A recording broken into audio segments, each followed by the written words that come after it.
നമസ്കാരം. പ്രധാന വാർത്തകൾ. ലോക്സഭ 4ാം ഘട്ട വോട്ടെടുപ്പ് ഇന്ന്. വിധി എഴുതുക 96 മണ്ഡലങ്ങൾ.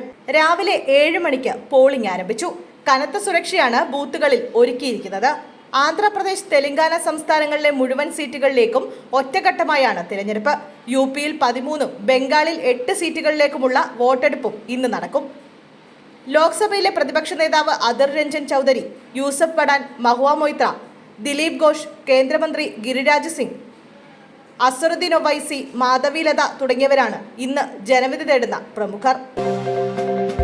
ഭിന്നശേഷിക്കാരനെ വെട്ടിക്കൊലപ്പെടുത്തി അനന്തരവൻ. കണ്ണൂരിലാണ് സംഭവം.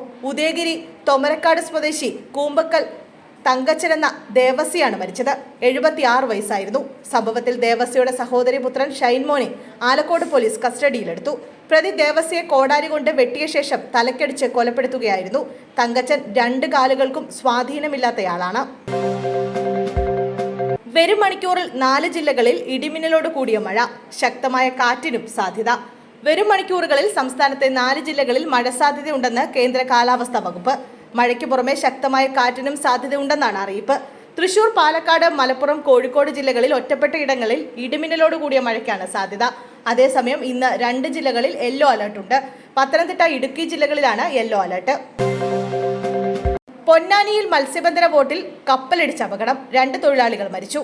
അപകടത്തിൽ ബോട്ടിലുണ്ടായിരുന്ന 6 മത്സ്യത്തൊഴിലാളികളും കടലിൽ പെട്ടുപോയെങ്കിലും 4 പേരെ കപ്പലിലെ ജീവനക്കാർ രക്ഷപ്പെടുത്തി. 2 പേരെ കാണാതാവുകയായിരുന്നു. സ്രാങ്ക്, അഴീക്കൽ സ്വദേശി അബ്ദുൾ സലാം, ഗഫൂർ എന്നിവരാണ് മരിച്ചത്. അഴീക്കൽ സ്വദേശി മരക്കാട്ട് നൈനാറിന്റെ ഉടമസ്ഥതയിലുള്ള ഇസ്ലാഹി എന്ന ബോട്ടാണ് അപകടത്തിൽപ്പെട്ടത്. ഇന്ന് പുലർച്ചെ ചാവക്കാട് മുനമ്പിൽ നിന്നും 32 നോട്ടിക്കൽ മൈൽ അകലെ വെച്ചാണ് അപകടം. സാഗർ യുവരാജ് എന്ന കപ്പൽ ബോട്ടിൽ ഇടിക്കുകയായിരുന്നു. ഇടിയുടെ ആഘാതത്തിൽ ബോട്ട് 2ആയി മുറിഞ്ഞ് കടലിൽ താഴ്ന്നു. ഹരിഹരന്റെ വീട്ടിലെ സ്ഫോടനം, പടക്കം പൊട്ടിച്ചതെന്ന നിഗമനം. 3 പേർക്കെതിരെ കേസ്. RMP നേതാവ് KS ഹരിഹരന്റെ വീടിന് നേരെ സ്ഫോടക വസ്തുക്കൾ എറിഞ്ഞ സംഭവത്തിൽ കണ്ടാലറിയാവുന്ന 3 പേർക്കെതിരെ കേസെടുത്തു. സ്ഥലം ബോംബ് സ്ക്വാഡ് സന്ദർശിച്ചു. സാമ്പിൾ വിശദ പരിശോധനയ്ക്കായി അയച്ചിട്ടുണ്ട്.